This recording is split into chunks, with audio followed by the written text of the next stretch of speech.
চলে এসেছি বাগানে। আজকে এই শাকগুলো দিয়ে একটা রেসিপি করব। তোমরা কি এই গাছগুলো চেনো? কমেন্টে জানাবে তো। এগুলোর গন্ধ কিন্তু খুব বাজে।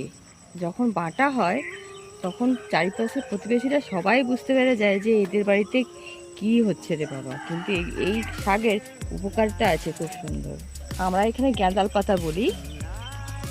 আপনারা কি সবাই কি নামে একটু কমেন্ট করে জানাবেন তো। কাটার পরে খুব অল্প হয়ে যায়, তাই আরও কিছু নিয়ে নিচ্ছি। আর এইগুলো পাতা বাটাবাটি জিনিস তো সবার খুব মুখে লেগে যায়, তখন অল্পতে আর পোষায় না। আর পরিবেশটা দেখুন, পেছনের দিকে ওদিকে দেখা, সকালবেলা দেখতে খুব সুন্দর লাগে।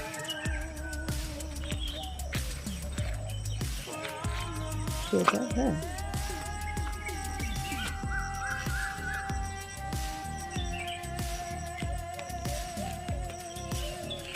আপনারা এই পাতাটা দিয়ে কি রেসিপি করেন আমার সাথে একটু শেয়ার করবেন তো।